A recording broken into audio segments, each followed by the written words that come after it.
What's good, YouTubers and YouTubettes? This is JB Sports back again with another one. Got some breaking news. Al Heyman and the PBC are looking to do a dual pay-per-view involving Errol Spence Jr., aka Free Smoke, and Jermell Charlo. You know, they did a dual pay-per-view last year involving the Charlo brothers, as Jermell Charlo headlined his first pay-per-view event when he knocked out Jason Rosario. His twin brother, Jermell Charlo, successfully defended his 160-pound WBC middleweight title, winning a unanimous decision over Sergey Derevchenko. They're looking to put together a similar card, this time involving Jermell Charlo and Errol Spence Jr. The fight most likely will take place in Dallas Cowboys Stadium in the summertime of 2021. This will be an exciting card involving champions in the co-main event and the main event. As again, Jermell Charlo will be putting his WBA, IBF, and WBC titles on the line versus the WBO champion, Brian Castano, fresh off a victory over Patrick Teixeira this past Saturday on the Zone in Indio, California. So this will be a very interesting development, and hopefully this fight will get made. It's in the discussion stage. Nothing final yet, but it's a strong chance that this could take place in the summertime of 2021. We'll see once they get through the details and get the contracts and all the particulars agreed to by all parties involved, and then we can start talking in depth about this good pay-per-view card. Because both fights individually probably not good enough to be on a pay-per-view. You know, people were saying, "Oh man, I hope they don't put Errol Spence Jr. versus Yordenis Ugas on pay-per-view. They don't need to do that, man."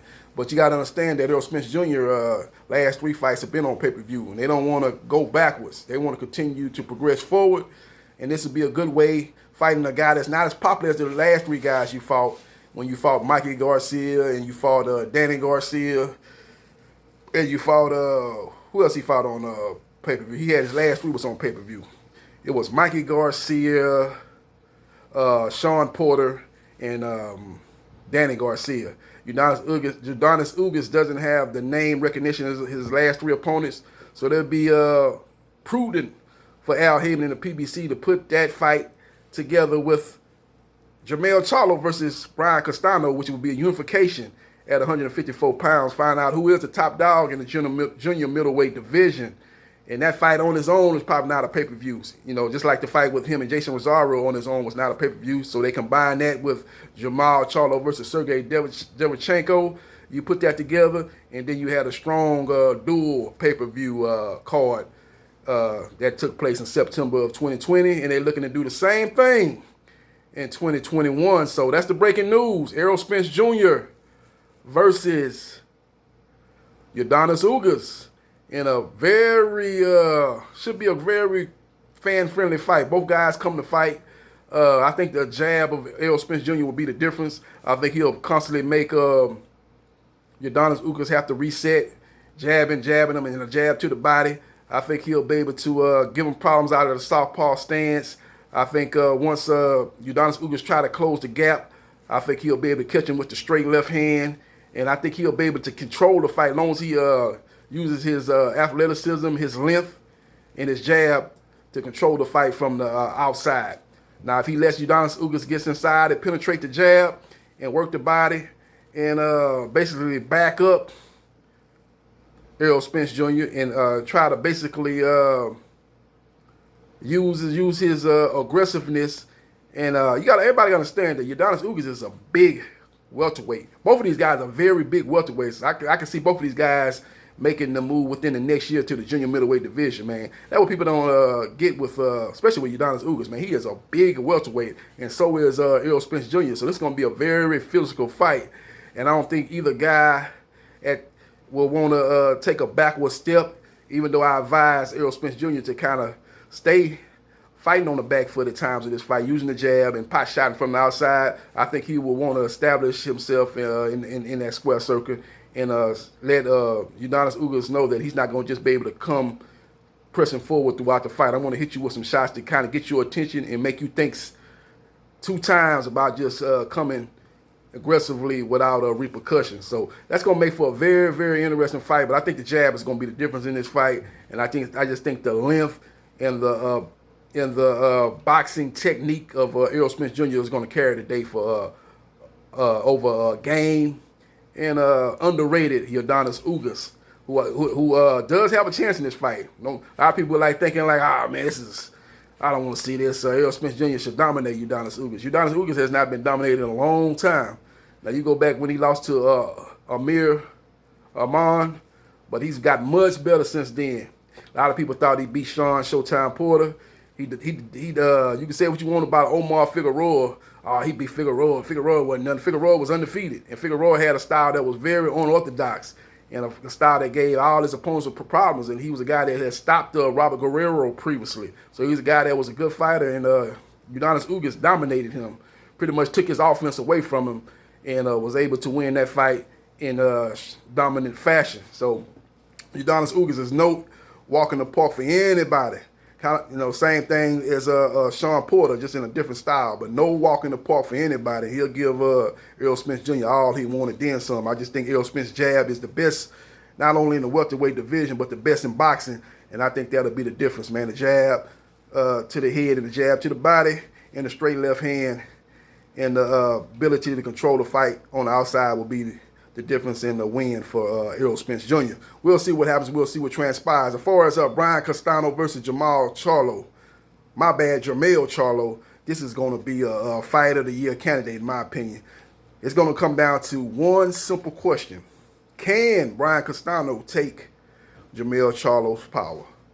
If he can take Jermell Charlo's power, we got a very exciting fight. And it's a chance that Brian Castano can outwork and punch Jermell Charlo in a route to a decision win. But if he can't take his power, which I suspect he ain't gonna be able to, because Jermell Charlo got a different type of power, man. He got power you don't see a lot in boxing. A lot of people got power, but he's got the different type of power, man. You saw the body shot he hit Jason Rosario with and had him doing the seizure on the canvas as that fight was stopped. This guy's got scary, scary, scary power, and I think that's going to carry the day, man. He's a very good counter puncher, so he's not going to have to look for Brian Castano. Brian Castano's going to come toward him, and I think that's going to be able to set up the counter punching and the power shots from Jermell Charlo, and I think he ultimately stops Brian Castano, I can say somewhere in the ninth round stoppage, ninth round knockout for Jermell Charlo over Brian Castano. But Brian Castano will have his moments. I think he will be able to back up Jermell Charlo. Jermell Charlo was getting backed up in the Jason Rosario fight, so I think Brian Castano will back him up and work to the body and catch him with the overhand rights and catch him with the left hooks. And I think he'll have a lot of success early on in this fight, win some rounds in this fight. But I think as the fight goes on, Jermell Charlo is going to slowly but surely start to catch him with his power shots and eventually catch him with a shot that he's not going to be able to recover from. And I think that'll take place in round 9, in the ninth round stoppage for Jermell Charlo. Not only a stoppage, but I'm saying a ninth round knockout for Jermell Charlo over Brian Castano. But when the fights get officially announced, I go into even more in-depth analysis of this fight, man. That's just my pre-analysis of these two matchups, man. But that's what I'm hearing through a source with the PBC, that they're looking to make a dual pay-per-view involving Errol Spence Jr., a.k.a. Free Smoke, versus Cuba's own Yordenis Ugas. And then we got H-Town's own Jermell Charlo, the guy that's always angry, the guy that's always looking to turn up, going against the Argentinian's own Brian Castano, who has come from a place that has brought a lot of champions in the last 10 years. You look at Lucas Mathise, you look at Marcus Madonna. So they've had a great, rich history here recently of great champions coming from Argentina, and Brian Castano will be looking to carry that torch on from those two guys and get a biggest win of his career. He's already become a world champion at the junior middleweight division, but he'll be looking to take that next step and become the top dog and get the biggest win of his career in the junior middleweight division, become undisputed junior middleweight champion of the world. We'll see if he can pull it off. He's going to have to go through hell and go through fire to do that, and we'll see if he's able to do that. You look at his last fight against Errol, dominated that fight, was able to beat Errol, who before his previous fight against Castano, didn't show that he was at that championship level, but he was able to pull the upset and pull the victory off over Castano, and then he fought Brian Castano. Brian Castano showed that he was not on his level. Definitely, Patrick Cesaro was probably, to me, is more of a C+ level fighter. Brian Castano is a B level fighter. He will be looking to prove that he's an A level fighter by defeating Jermell Charlo. We'll see if he can pull the upset. We'll see if he can pull the upset. We'll see if it happens, man. We'll see what transpires. But looking forward to that fight and looking forward to that matchup. Again, Brian Castano, he defeated, in my opinion, he won the Errol Lara fight.